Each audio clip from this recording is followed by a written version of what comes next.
Our point of departure is that most policymaking involves sequential choices. Politicians in office make typically more than one choice between moments of accountability. And although there is a significant literature on multitask, there isn't so much on the consequences of the sequential nature of the choices. And this is what this paper and some of the other papers that we've done is supposed to be about. One of the other things I want to mention, by way of motivating it, is that there's a robust evidence of intertemporal distortions in the agent's choices. The most famous of which is what have you done for me lately effect, whereby agents overinvest relative to the what might be considered to be efficient allocation, overinvest later in the term and underinvest earlier in the term. Of course, to be able to say something about it, you want to think about politicians making choices in sequence, so you want to model a sequential policy choice. There are some models that we know about that I mentioned here, Serafidis and Muto and Shepsley, which do this, but they make explicit assumption of recency bias, and one of the things that we want to do is to show that we can generate this effect without abrogating our standard rationality assumptions. So we're going to have a model of moral hazard with sequential policy making, in which agents' choices are going to be preceded by communications from the principal, and I will make clear why we do this and exactly what form they take in a moment. And the principal is going to have retention authority at fixed moments of accountability. So the first thing I want to mention about this is that the retention authority, as opposed to a broader menu of tools that, say, contract theorists might use to analyze behavior, the principles typically conforms to our expectations for what happens in political settings generally. So this is I guess, a tidy way of modeling it. But the fixed retention authority at fixed moments, retention authority at fixed moments of accountability in particular corresponds to what we see in a large number of senior government bureaucratic appointments. I've listed here the alphabet soup of U.S. agencies: IRS. Everybody knows what that is. FERC is the Federal Energy Regulatory Commission, FAA, National Transportation Safety Board.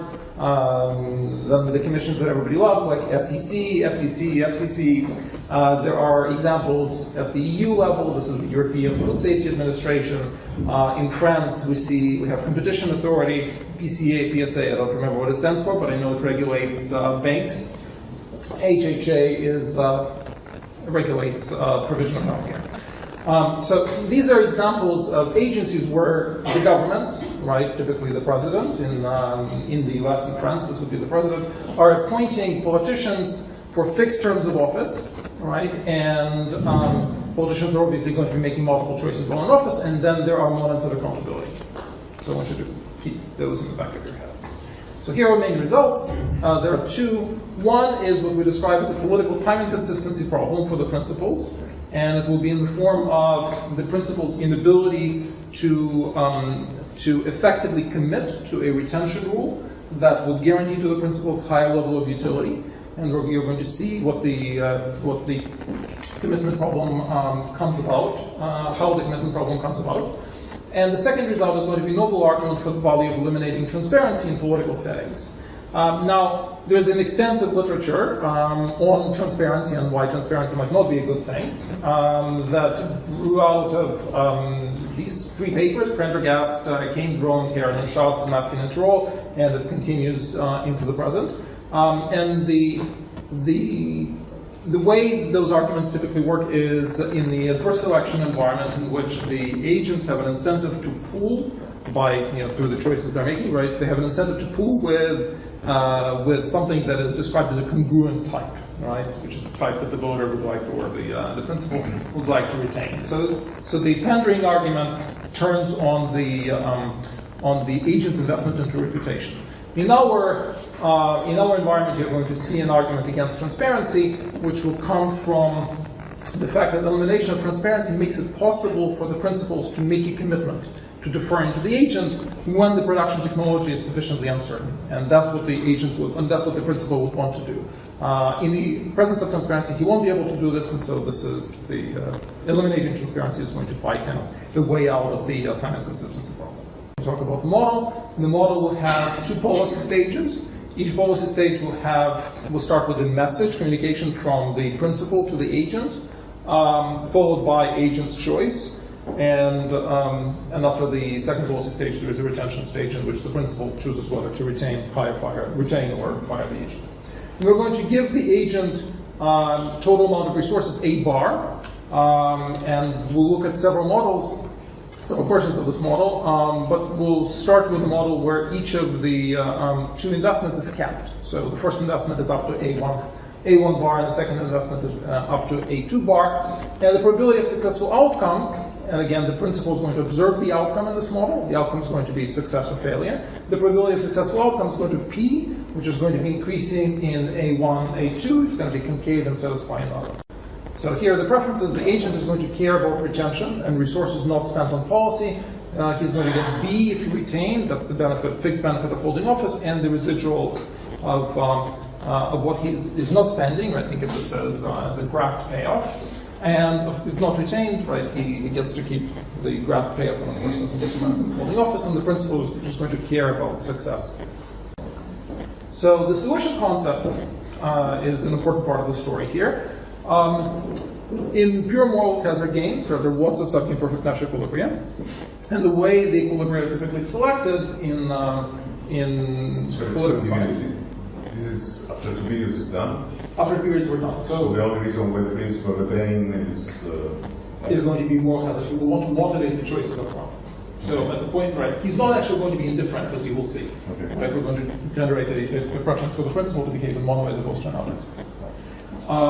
So the standard move, right, for the selection argument is to say, let's focus on the equilibrium that maximizes the principal's welfare, right? And the intuition that is typically given is that you can think about the principal as making an announcement at the beginning of the game, right, of a retention rule, and at the point of actually casting the ballot, the principal is indifferent, right, and so he can implement the retention rule that he announced at the beginning. Right. Here we're going to model dynamic policymaking, so we want to make the communication explicit, and as you're going to see in a moment, this is going to create subtleties in what it is that the principal will want to say and when the principal wants to say. And so the intuition for the solution concept we're going to adopt is that we want the equilibrium to be robust to small revision costs. Now, you can think about these costs as being partly psychological, right? Psychological costs of lying, where the principal is going to make one announcement and going to retain you if and only if, right, the policy or the choices we're making are at a certain level, and then fail to follow through. Or you can think of them as reputational costs. But the idea is we want to choose the equilibria that are going to be robust to the existence of these small costs of revision. And so formally, you can think about the equilibrium, our equilibrium, as the limit of a sequence of equilibria in a sequence of nearby games with ever smaller costs of altering declared retention rule between the stages. And by the way, this is you can think of this as an extension of the standard selection criterion, because in games without sequential policymaking, it's going to select the maximal wealth privilege. So what happens under this criterion? So in the retention stage, right, the principal is just going to apply the rule that was declared in the final policymaking stage. That's easy. In the second policymaking stage, the agent is going to choose the second action, right, that is going to be best responding to the declared retention rule by the principal, M2, right, given the history A1. Now the principal is going to declare, M2, he's going to declare the retention rule that when best responded to by the agent is going to maximize A2, right, and that means that he will want to revise his initial announcement for low enough revision costs if there is sufficient amount of upside. In the first policymaking stage, the agent is going to be anticipating that the principal will have the incentive to revise. And so the agent is going to be selecting A1 that is going to be best responding to the anticipated declaration M2. Right? And of course, the principal anticipating this will be forward-looking, and so he will declare retention rule M1 that best responded to is going to be maximizing A1, again, subject to the principal not wanting to revise the retention rule once the opportunity to make the second announcement comes about. In the second stage, the principal is going to declare a rule to extract as much of the second choice as possible, right, given the history A1. He can induce A2 prime following A1 if the expected value of re-election, right? Expected fixed benefit of being re-elected, plus the graph payoff is going to give to the agent at least as much as what he gets by taking everything and foregoing the prospect of re-election. In particular, in equilibrium, he's going to be able to induce A2 that's going to be the minimum of either A2 bar, where the agent is maxing out in the second location, or A2 hat of A1, right, which is going to be this at equality, right, exactly at equality. Now, notice that he can induce A2 equal to A2 bar at histories with A1 less or equal to this value, right, A2 hat of A1. Let me skip that part. If A1 is less than this value of A1 hat, right, that's the value of A1 hat that allowed the principal to set the agent's incentive compatibility condition at equality. The principal must announce a rule that is going to induce A2 equal to A2 bar. Right, that's from the solution from our solution concept argument. The principal doesn't have to provide guaranteed retention for that, right? Following the value of A1 that's less than this A1 hat, right? The lowest payoff he can give while inducing A2 equal to A2 bar, following this lower value of A1, right, is this. That's the utility that the agent would get from giving the principal nothing in the second allocation, right, following the history of A1, right? And the highest payoff the principal can give while inducing A2 equal to A2 bar, following again this lower value of A1, is going to be, right, B, expected value of holding office at B, right? So giving to him with certainty, right? Plus the utility that the agent would get, given that he's giving to the principal the whole of A2 bar, right? So whatever the graph from the first choice. Okay. So this is going to give, this wedge is going to give the principal leeway, right, for inducing A1, full, right, in anticipation of inducing A2 bar. What the principal wants to do is to maximize A1 subject to inducing A2 bar, right? And so suppose he wants to induce A1 prime. He wants to make this value A1 prime, right, given the expected A2 bar, as attractive as possible, and make all the other pairs as unattractive as possible. He can credibly do that, right, if he sets the expected value of getting the fixed benefit, right, plus what the agent gets, given that he is spending A2 bar, the full of A2 bar, right, greater or equal to what the agent gets to keep from the start, right, when he chooses to give the principal absolutely nothing. Right? And so what we get is that the highest, right, in equilibrium, the highest A1 that the principal can credibly induce is going to be either A1 bar, right, or is going to be this value A1 tilde that satisfies this condition of equality. So now we have the equilibrium characterization. So on the equilibrium path, in any subimperfect Nash equilibrium that is robust to small revision costs, the agent's actions on the path of play are going to have the following form. So if you look at this carefully, you will see we either end up with A2 bar at the end, right, in the second allocation, or or we end up with essentially, or we end up with 0 in the first allocation and some smaller volume. In order for us to get anything in the first allocation, we have to have the A2 bar. Right, so as you see, the equilibrium, the features of the equilibrium locations are conforming to what have been done formulaically behavioral profile. So what's the equilibrium intuition? Again, the principal must always extract as much investment in the second location as possible. The reason why that was true is because he has an incentive to revise the initial announcement, right? He wants to stick with it. And the agent is anticipating that the principal will have this incentive. So the agent is underinvesting in the first and he's relative to the second. In the first policy-making stage, retention rules that don't do so, as I said, are not credible. If the principal is able to extract the budget and the entire budget with respect to the second allocation, he can credibly create additional incentives that that push higher first allocation. And knowing this, the agent is going to focus on the second allocation once the first is sunk in investing more heavily into it. Let me put this characterization in perspective for a moment. So in particular, let's think about the following baseline and So this is the, actually I don't want to use the word baseline because we're characterizing our first model as baseline. Think of it as a benchmark, right? The benchmark is the total allocation under ex-ante commitment. So this is supposing that the principal could commit to an announcement ahead of time, right, and was not subject to the time inconsistency problem that I've been characterizing. Well, the first thing to note is that the total allocation under the possibility of ex-ante commitment is exactly the same as the total allocation in this equilibrium, right? So the agent is held up to indifference, right, in both cases. The difference between them is efficiency, right? So the principal can announce, if he has an ex-ante commitment, right, he can announce a rule, right, such that he could get an efficient allocation. Without the ex-ante commitment, there's going to be a distortion driven by time inconsistency, and so that gives rise to this result. The principal is strictly better off under ex-ante commitment than under sequential policy making, except of course where it so happens, right, that the cap on the second allocation is set at exactly the efficient level. This is an intuition for the possibility of recovering the first best, right? It's easy to recover first best here. Just set the cap at for the second allocation to exactly the efficient level, right? And that's what you're going to do. And using, so this is in response to today's question. So if the principal can do that, he can get the first best, he can get rid of the time inconsistency problem. This is going to do better for him than any other budgetary environment, including the fungible budget, right?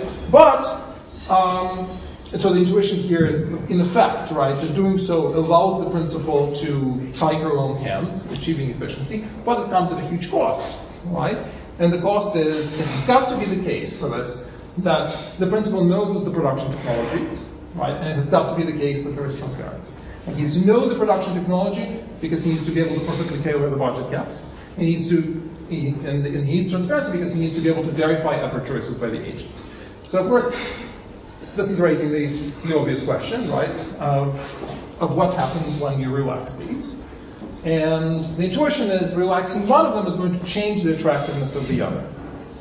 In particular, when we have high technological uncertainty, forget is great, when you have high technological uncertainty, ex-ante budget caps will be ex-post very inefficient, right? So the agent will be constrained to invest up to a certain level. You can think about the technological uncertainty as the uncertainty about just how much investment would be desirable to make, right, in with respect to the first as opposed to the second allocation. So if the principal is imposing these budget caps, right, from the ex-ante perspective, he's going to do it efficiently, right? But of course, exposed, he's not guaranteed efficiency, and the greater the uncertainty, the greater will be this exposed efficiency gap. Without transparency, there's no time inconsistency problem, and there's efficient choice by the agent. But of course, you give up on transparency, you're going to give up on the power of incentives. By giving up on the power of incentives, you're going to get a lower allocation by the agent, right? So from the principal's perspective, right, he is able, when he does this, he's harnessing agent's expertise about the production technology, right? But he is giving up the closeness of control, right? And sometimes he will want to do that. So that's what we're going to see next. We're going to introduce a little bit of structure to model technological uncertainty. Suppose we have the production technology, which we're going to write as P of AY2 and omega, where omega is a random variable drawn from the support capital omega according to a probability measuring mean, right? And we're going to suppose that for each omega, our production technology satisfies all of our previous conditions.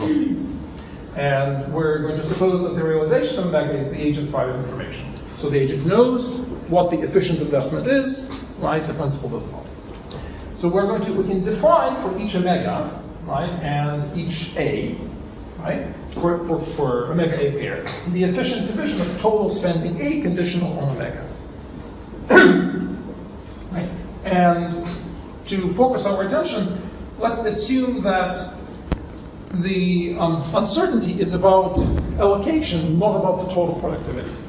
Which is to say, for any pair omega prime, right, and for any value capital A of the budget, the outcome associated, remember this is the probability of success. The probability of success associated with the efficient allocation under omega is the same as the probability of success associated with the efficient allocation of the same budget under a megaproject. Right? So the focus of analysis can be just on the allocational efficiency. What do we get from looking at technological uncertainty with transparency? So in equilibrium, the principal's optimal second message, second communication, is going to be independent of the posterior, right, following the history of the first message and the first action. Why? Because what the principal is interested in is maximizing the second allocation, right? And at that point, all he wants to do is as much of an investment with respect to second allocation as possible. It's no longer about efficiency.